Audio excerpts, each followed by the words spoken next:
Welcome, welcome everybody to episode number 2 for Boldly Blind.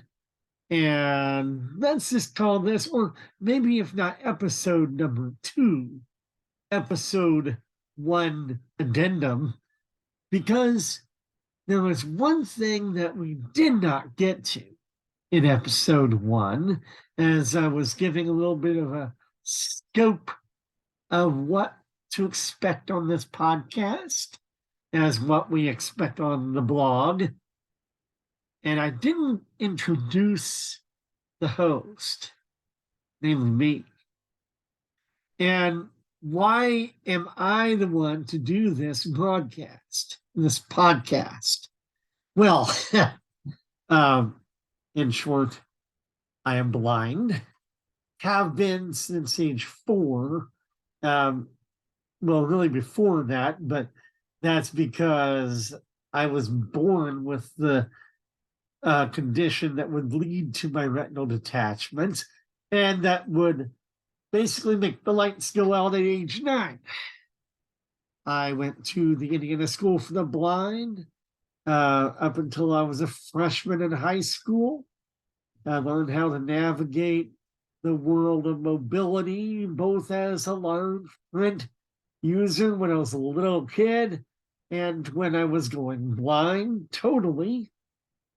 I learned how to use a cane, and that was my premier way of getting around until, along with sighted guide, until, well, later on in my 20s when I got my first guide dog.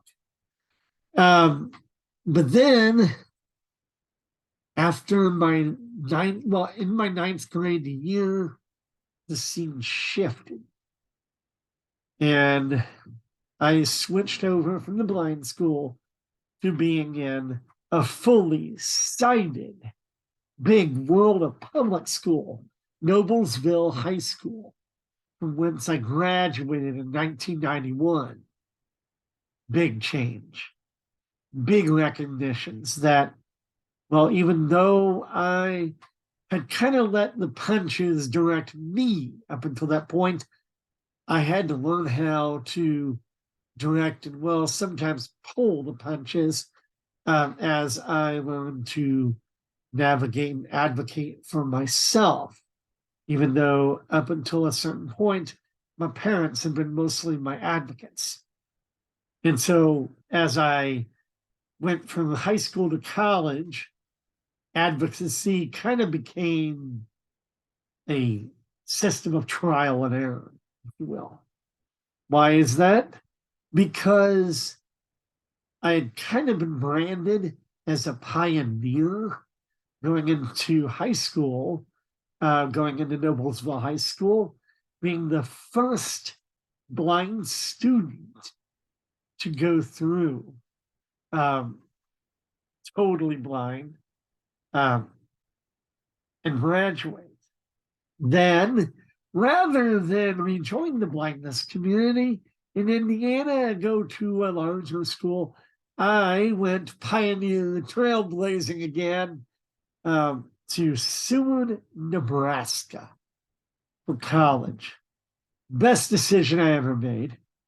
And there, it's not the best decision because I had it better off, but it's because while I was once again the only blind student on campus, totally blind that is, because there were other partially sighted, it was a place where faculty were learning to be willing and accepting of my unique challenges of being totally blind and having this post-traumatic stress that had followed most of my life after my switch from being largely sighted to being blind. I had not shaken that and would not for quite a while. So I learned a lot of things on the fly, if you want to put it that way. Well, the school that I went to, Concordia Seward, let's just say at the time they weren't ready for somebody that depended upon tapes at the time or readers to do a lot of things. Sure, they had readers for tests, but they did not know all the ins and outs of dealing with recording textbooks, getting textbooks on tape, getting what Braille materials we could, and the adaptations I would make. So, as I adjusted my first 2 years, it was an adventure for all of us. And I am so thankful for my classmates, and some of whom have become friends for life, acquaintances in other classes that actually I've gotten to know better since being in college, and professors that, wow, they were patient with me. And I'm very thankful for that, because if I hadn't gone out, blazed the trail, taken that step of boldness to go beyond my comfort zone, I wouldn't have learned so much from people that really care about their students. The same goes when I went to Concordia Seminary in St. Louis, thinking I was going to be a pastor, and to Valparaiso University, when I thought, well, I'll go back after a lot of emotional baggage hit the fan when I was on a pastoral internship. I thought, well, I'd become a teacher. Well, again, rude awakening. Valparaiso was willing, but unprepared. They knew how to teach people with special needs. But guess what? With me in their midst, there was a lot of adjustments, a lot of challenges trying to match me up with teaching assignments, whether it be for observation or student teaching. And by that point, I was hitting age 28, and it was a shocker. Education was, well, I thought, done. And I was done with education, so I thought. But I wasn't done advocating. And that's one thing that we all who take that extra step, and when we move out on our own into our own house, realize we can't make it out there alone.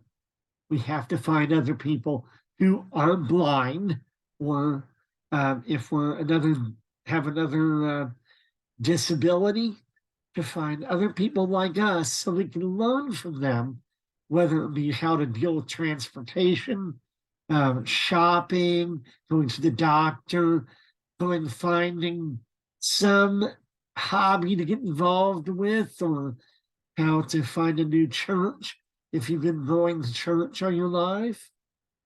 And so, even though I had lived on my own in dorms since age 19, yeah, I hadn't been totally on my own till age 28, 29. Okay.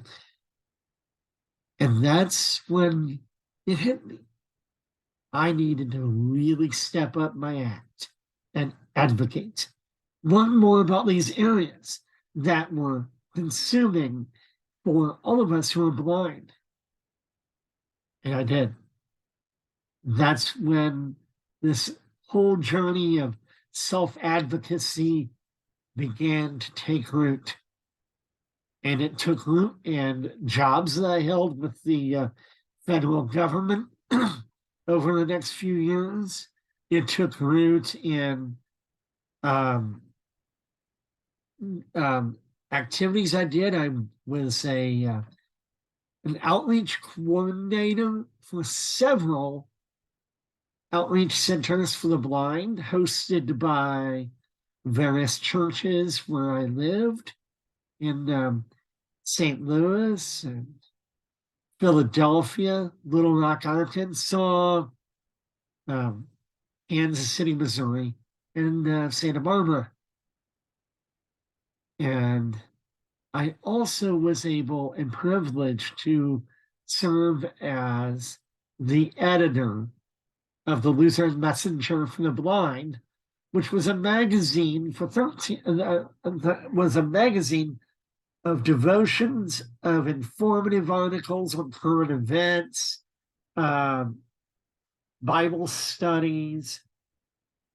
So it was a real joy to write often.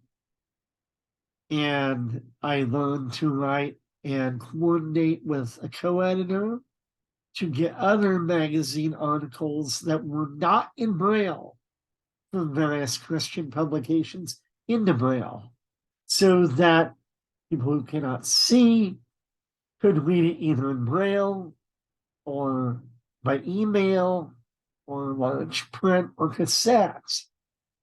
That was a real joy, as was directing various outreach centers where we provided meals of the month for people who were blind or low vision. We also provided peer support, advocacy for people going through various situations with their living arrangements, or if family didn't understand what was going on with them, that we would be able to step in and provide answers. I often was able to be a resource for the local blindness communities where I live, because I've always had an adeptness at finding organizations or centers or classes that blind people could take, or people they could get connected with to learn daily living skills, or especially if they were newly blind as adults. And so that became a passion. Little did I know that that passion would grow. And then after another look at seminary, this time in Indiana, that passion, that desire to be an advocate, to help other blind people, encourage you who are blind like me, and those who are not blind, to bring awareness of our capabilities and our dignity in society. And that's what led me to this, the Boldly Blind podcast, to encourage us to take that step, to narrow the acceptance gap, and to be more informed so that we can reach out to others that we know. So that's me. That's your host. As we go into the next few segments of the podcast, that's where we're traveling together, boldly blind. More option, share up, more option, close, open text panel button.